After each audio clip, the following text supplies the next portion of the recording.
রূপা, হ্যাঁ বলো। আমি অফিসে চলে যাচ্ছি, ফিরতে আজকে আমার রাত হয়ে যাবে।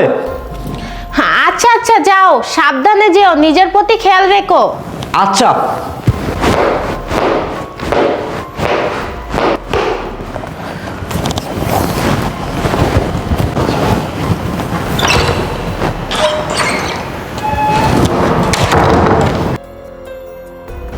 আপদটা যাক চলে গেছে।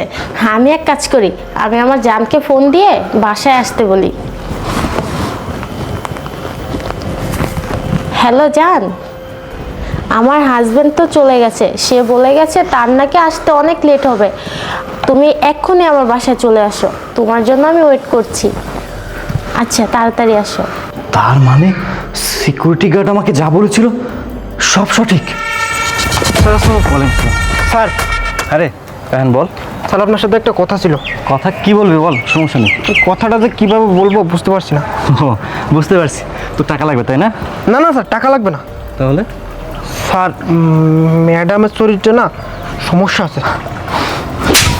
ছোট লোকের বাচ্চা, তোর এত বড় দুঃসাহস, তুই আমার স্ত্রী সম্পর্কে বাজে কথা বলিস? এই তুই আমার টাকায় খাচ্ছিস, আমার টাকায় স্যালারি দিচ্ছিস, আর আমার স্ত্রী সম্পর্কে বাজে কথা বলতেছিস?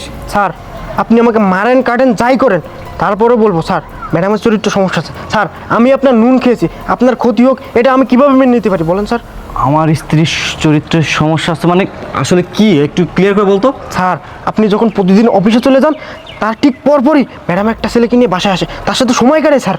তুই যে সমস্ত কথাবার্তা বলতেছিস কিসের ভিত্তিতে বলতেছিস? তোর কাছে কি এমন প্রমাণ আছে? স্যার, আমার কাছে কোনো প্রমাণ নেই, তবে আপনি একদিন অফিসে না যে চোখ কান খোলা রাখুন, তাহলে সব কিছু ক্লিয়ার হয়ে যাবে।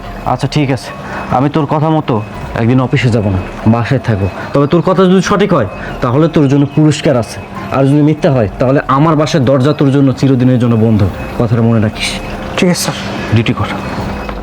আমি সব কিছু মেনে নিতে পারি, কিন্তু বেঈমানি, প্রতারণা, বিশ্বাসঘাতকতা আমি কখনো মেনে নিতে পারি না। রূপা, তুমি কি ভাবছো দিনের পর দিন আমারই অগোচরে, আমারই পিছে, আমারই বাসায় তুমি তোমার নাগর কিনে রঙ্গলীলা, রাসলীলা করে যাবা? আমি কিচ্ছু জানতে পারবো না, কিচ্ছু ধরতে পারবো না। আফসোস, তোমার এই চিন্তাটা ভুল। ওই যে কথাই নাই, জীবন সঙ্গী যদি ভালো না হয় তাহলে পুরুষের জীবন শেষ। আজকে আমি অফিসে যাচ্ছি না, আমি সোফার পিছনে লুকিয়ে থাকবো। আমি দেখব তুমি কার সাথে রঙ্গলীলা, রাসলীলা করো। আজকে আমি এর একটা বিহিত করেই ছাড়বো।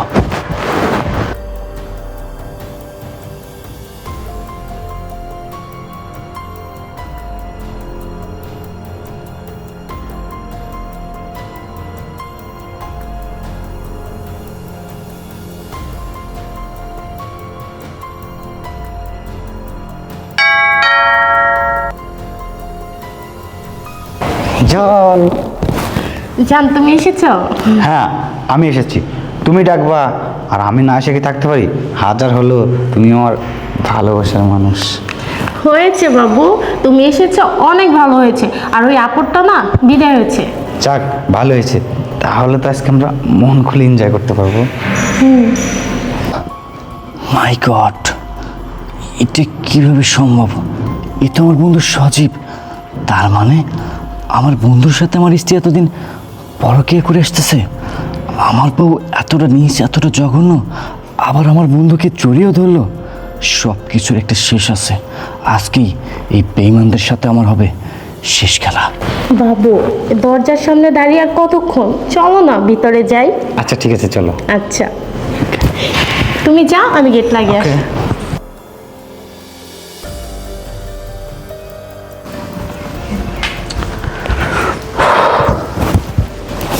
জান, তোমার আসতে কোনো সমস্যা হয়নি তো? আর না জান, আমার আসতে কোনো সমস্যা। ভাবি, একটা কথা কি জানেন? হ্যাঁ বলো। আপনার হাজবেন্ড না সুপার পিছনে লুকিয়ে আছে। বন্ধু, সুপার পিছনে আর লুকিয়ে থাকা লাগবে না, এখন বের হ। কি হলো, বের হ। বন্ধু, তুই যে সুপার পিছনে কেন লুকিয়ে আছিস এটা আমি ভালো করেই জানি। তুই তো তোর বইয়ের পরকীয়া ধরার জন্য এখানে লুকিয়ে আছিস, তাই না? হ্যাঁ বন্ধু, আসলে আমি আমার স্ত্রীর পরকে ধরার জন্যই সুপার এখানে লুকিয়েছিলাম। আসলে হয়েছে কি জানিস, আমাদের বাসার সিকিউরিটি গার্ড ও আমাকে বলেছিল, স্যার ম্যাডামের চরিত্র ভালো না, ম্যাডাম আপনাকে ছেড়ে অন্য একটা ছেলের সাথে সম্পর্কে জড়েছে। কিন্তু বন্ধু বিশ্বাস কর, আমি না সিকিউরিটি গার্ডের কথা বিশ্বাস করিনি। পরে ও আমাকে বলল, স্যার আপনি আমার কথা বিশ্বাস করতেছেন না তো ঠিক আছে স্যার, আপনি আমার কথা মতো একটা দিন অফিসে না গিয়ে আপনার চোখ কান খোলা রাখুন, তাহলে আপনার সামনে সব সত্যটা চলে আসবে। তাই আমি এখানে আজকে লুকিয়েছিলাম। কিন্তু তুই যে আমার বাসায় আসবি আমি না আসলে কল্পনা করতে পারিনি বন্ধু। কি তুমি সামান্য একটা সিকিউরিটির কথা শুনে তুমি অফিসে না গিয়ে ছোপার পিছনে লুকিয়ে আছো আমাকে ধরার জন্য? হেই আশরাফ, তুমি না আমাকে বলেছিলে তুমি আমাকে অনেক ভালোবাসো, অনেক বিশ্বাস করো, এটাই তোমার বিশ্বাসের মর্যাদা? ছি, আমি কখনো ভাবতে পারি নাই তুমি এরকম একটা কাজ করবে। আমি তোমার কাছে এটা কখনোই আশা করিনি। তুমি ভাবলে কিভাবে তোমাকে ছেড়ে আমি অন্য একটা ছেলের সাথে সম্পর্কে জড়াবো? বন্ধু, ভাবি যা বলেছে একদম ঠিক কথা বলেছে। ভাবির মতো ভালো মানুষ হয় না। আর ভাবি আগে থেকেই জানতো তুই আজকে অফিসে না গিয়ে সুপার পিছনে লুকিয়ে থাকবি, তাই আমাকে ফোন দিয়ে আনছে। আর এতক্ষণ আমরা যা যা করছি সবগুলো ছিল আমাদের সাজানো নাটক। বন্ধু, আর তুই এতদিন ভাবির সম্পর্কে যা যা ভেবেছিস সব কিছুই রং ছিল। আসলে আমি অনেক বড় ভুল করেছি রূপা, তুমি আমাকে ক্ষমা করে দিও। আসলে তোমাকে এভাবে ওই সিকিউরিটি গার্ডের কথা শুনে অবিশ্বাস করা ঠিক হয়নি। আমি অনেক বড় ভুল করেছি, মস্ত বড় ভুল করেছি। আমি তোমাকে কথা দিচ্ছি নেক্সট টাইম আর কখনো তোমাকে সন্দেহ করব না। এদিকে তো আমার অফিসেরও টাইম হয়ে যাচ্ছে। আমি তাহলে রূপা অফিসে গেলাম, তুমি ফ্রিজ থেকে যা কিছু আছে সব কিছু বের করে সজবের জন্য রান্না বান্না করো। আর বন্ধু তুই কিন্তু খাবার দাবার খেয়ে যাবে, ঠিক আছে? আমি অফিসে যাচ্ছি এখন। আচ্ছা ঠিক আছে, তুই যা, তোর চিন্তা করা লাগবে না। আচ্ছা রূপা, ভালো মন্দ রান্না করবা, ঠিক আছে? আচ্ছা, সাবধানে যেও।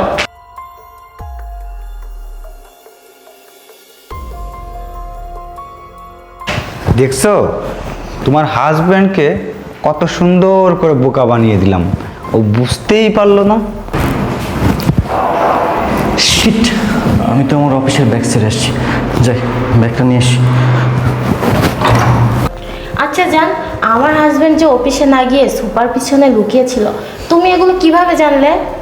আরে আমি যখন ফোনটা বের করছি না, তখন দেখি তোমার হাজব্যান্ড পিছনে লুকিয়েছে, তাই আর কি বুদ্ধি করে এই নাটকটা করলাম যাতে কিছু বুঝতেই না পারে। ওরে বাবা, আমার জানটার তো কত বুদ্ধি। হ্যাঁ। আচ্ছা জান, তোমাকে যে আমি আনতে বলেছিলাম এনেছো? এনেছি মানে? এটা না আনলে কি হয় বলো? এই যে এটা শুধু তুমি ওকে ভাতের সাথে মিশিয়ে খাওয়াই দিবা, তাহলেই কাজটা হয়ে যাবে।